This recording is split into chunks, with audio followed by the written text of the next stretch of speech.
lancar. Pengertian liabilitas adalah kewajiban entitas yang timbul dari peristiwa masa lalu yang penyelesaiannya diperkirakan mengakibatkan pengeluaran sumber daya entitas.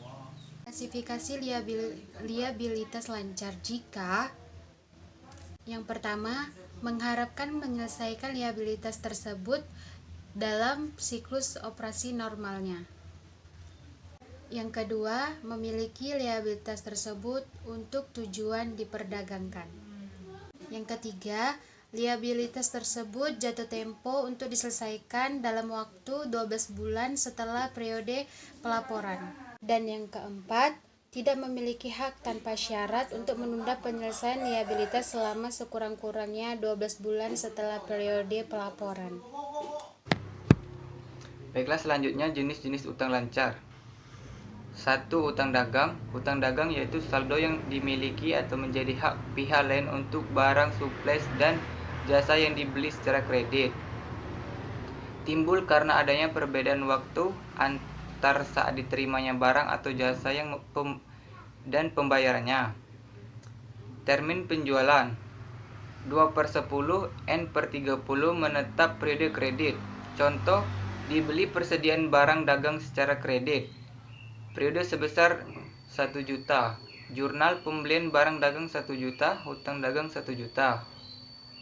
Selanjutnya 2. Utang wisel. Utang wisel yaitu janji tertulis untuk pembayaran sejumlah uang pada tanggal tertentu di masa mendatang.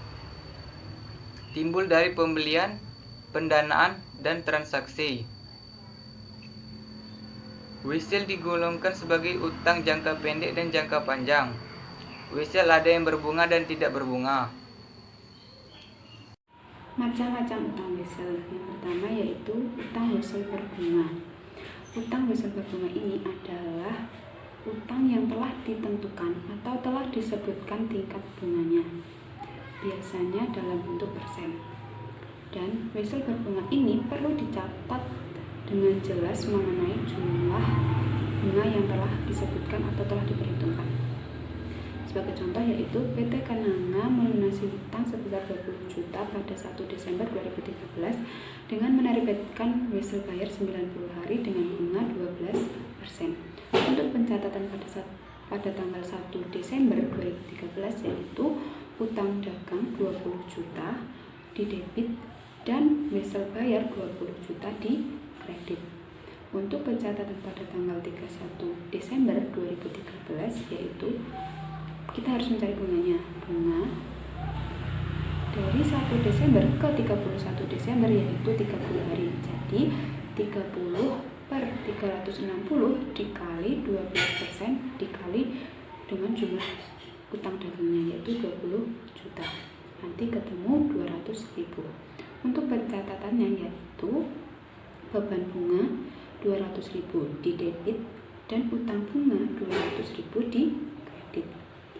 Nah, pada tanggal 1 Maret 2014 PT Kenanga ini melunasi utang dagangnya. Untuk pencatatannya yaitu wisel bayar 20 juta, utang bunga 200.000 dan beban bunga 400.000. Nah, 400.000-nya ini diperoleh dari tadi kita sudah menghitung dari 1 Desember ke 31 Desember. Jadi tinggal kita hitung dari 1 Januari ke 1 Maret yaitu ada 60 hari. Jadi 60 hari per 360 dikali dengan tingkat bunganya yaitu 12% dikali dengan utang dagangnya yaitu 20 juta. Nanti ketemu 400.000. Jadi beban bunganya 400.000.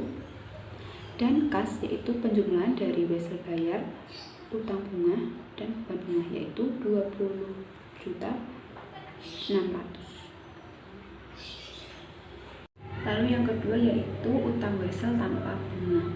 Utang wesel tanpa bunga yaitu utang yang tanpa terdapat suku bunga, tetapi terdapat selisih antara utang dagang dengan wesel bayarnya, yang sering disebut juga dengan bunga implisif atau efektif. Sebagai contoh yaitu PT Kenanga melunasi utang dagang sebesar 20 juta pada tanggal 1 Desember 2013 dengan menargetkan wesel bayar sebesar 22.400.000, jangka waktu 360 hari tanpa bunga, dan hitung efektif interest rate 12%. Catatannya yaitu pada tanggal 1 Desember 2013 kita catat utang dagang sebesar 20 juta di debit dan wesel bayar sebesar 20 juta di kredit. Dan pada tanggal 31 Desember 2013 kita catat lagi beban bunga 200.000 dan wesel bayar 200.000. Kenapa kita memperoleh 200.000? 200.000 diperoleh dari tadi kan pada tanggal 1 Desember ada pelunasan. Jadi kita hitung 1 Desember ke 31 Desember ada 30 hari. Jadi 30 per 360 dikali 12% dikali 20 juta. Nanti ketemu 200.000. Lalu pada pencatatan pada pelunasannya yaitu pada tanggal 1 Desember 2014 kita catat beban bunga 2.200.000 dan wesel bayar 2.200.000. Kenapa bisa 2.200.000? Karena selisih antara utang dagang dan wesel bayar yaitu 2.400.000. Nah, pada tanggal 31 Desember tadi kita sudah menulis 200.000, jadi kita tinggal tulis sisanya, tinggal 2.200.000 seperti itu. Lalu pelunasannya yaitu wesel bayar sebesar 2.400.000 di debit, kas 22.400.000 di kredit. Baiklah, selanjutnya utang jangka panjang. Nah, di sini kita akan membahas tentang hutang jangka panjang yang akan jatuh tempo. Nah, hutang jangka panjang yang akan jatuh tempo dia merupakan masih bagian dari hutang jangka panjang. Tapi kalau hutang jangka panjang jatuh tempo ini dia harus dibayar dalam jangka waktu kurang dari 1 tahun. Nah, seperti halnya contoh pada slide, yakni untuk neraca PT ABC per 31 Mei. Nah, dia memiliki hutang jangka panjang sebesar 250 juta. Nah, dari jumlah tersebut sebanyak 50 juta rupiah dia akan jatuh tempo dalam waktu kurang dari 1 tahun. Nah, maka untuk pelaporannya sendiri, pelaporan kewajiban dalam neraca PT ABC, yakni untuk hutang jangka panjang yang akan jatuh temponya tadi kan sebesar 50 juta rupiah, dia terletak pada debit. Kemudian untuk kewajiban jangka panjang dan hutang jangka panjangnya yakni sebesar 200 juta rupiah. Baiklah, selanjutnya refinance. Nah, di dalam refinance ini dia merupakan cara pembayaran atau pelunasan pinjaman dengan mengajukan pinjaman baru dengan bunga yang lebih rendah. Nah, tujuan dengan dilakukannya refinance ini yakni untuk meringankan pelunasan utang baik perorangan atau perusahaan. Nah, ada beberapa waktu yang tepat untuk mengajukan refinance ini sendiri.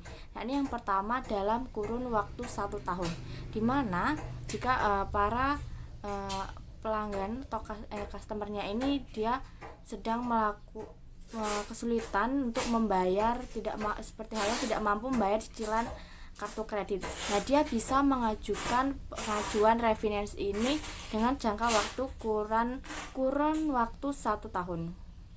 Kemudian yang kedua, dengan ada rasa tidak nyaman dengan datangnya tagihan melalui surat, pesan singkat, telepon atau debt collector yang datang ke rumah atau kantor. Nah, dengan misalnya kita ambil debt collector. Nah, si peminjam ini dia bisa mengajukan refinance ini jika dia merasa terdesak dengan adanya tadi dan merasa tidak nyaman tadi. Kemudian yang ketiga, dengan total utang atau tagihan kartu kredit melebihi 5 bulan pendapatan per bulannya. Nah, dia bisa mengajukan refinance ini. Yang kelima yaitu utang dividen. Utang dividen merupakan hak pemegang saham yang harus dibayarkan. Yang pertama, utang dividen diakui pada saat pengumuman dividen dalam rapat umum pemegang saham. Yang kedua, utang dividen yang diakui hanyalah dividen tunai atau dividen yang diberikan dalam bentuk aset. Yang ketiga, dividen saham tidak dicatat oleh penerima dan tidak ada pengakuan utang. Dividen saham akan dicatat dengan mereklasifikasikan saldo ke saldo laba ke modal atau agio saham. Contoh soal utang dividen. PT FGH pada tanggal 25 Desember 2015 mengumumkan pembagian dividen kas sebesar 5 per lembar. Jumlah saham yang beredar pada saat itu adalah 20.000 lembar. Dividen tersebut akan dibayar tanggal 15 Januari 2016. Buatlah jurnal untuk mencatat transaksi pada tanggal 25 Desember 2015 dan 15 Desember 2016. Jawabannya, tanggal 25 Desember 2015, laba yang ditahan di debit. Caranya 5 dikali 20.000 sama dengan 100.000. Utang dividen kas di kredit sebesar 100.000. Tanggal 15 Januari 2016, utang dividen kas di debit sejumlah 100.000, kas di kredit sejumlah 100.000. Lalu yang terakhir yaitu uang muka pelanggan, yaitu pendapatan yang diterima di muka atau uang muka penjualan adalah pendapatan atau penjualan yang sesungguhnya belum merupakan hak perusahaan pada periode yang bersangkutan, tetapi pembayarannya sudah terlebih dahulu diterima oleh perusahaan. Karena jumlah yang telah diterima itu belum merupakan pendapatan untuk periode yang bersangkutan, maka jumlah ini merupakan suatu uang muka yang diterima oleh perusahaan termasuk dalam kategori kewajiban jangka pendek atau current liabilities. Lalu slide selanjutnya yaitu jurnal untuk mencatat transaksi uang muka penjualan adalah sebagai berikut. Misalkan CV Aditya Mobilindo menerima uang muka penjualan mobil truk dari PT Agung Timur sebesar 50 juta pada tanggal 28 Desember 2019 untuk pembelian truk yang akan dilakukan dan dikirimkan pada tanggal 20 Januari 2020. Apabila uang muka penjualan diterima dalam bentuk kas atau tunai, maka atas transaksi tersebut dicatat dengan jurnal sebagai berikut. Kas di debit 50 juta dan uang muka penjualan di kredit 50 juta. Lalu apabila uang muka penjualan diterima dalam bentuk transfer melalui bank, maka atas transaksi tersebut dicatat dengan jurnal sebagai berikut. Bank 50 juta di debit dan uang muka penjualan di kredit. Sekian presentasi dari kami. Apabila ada kesalahan kami mohon maaf. Wabillahi taufiq walhidayah. Wassalamualaikum warahmatullahi wabarakatuh. Salam dan bahagia.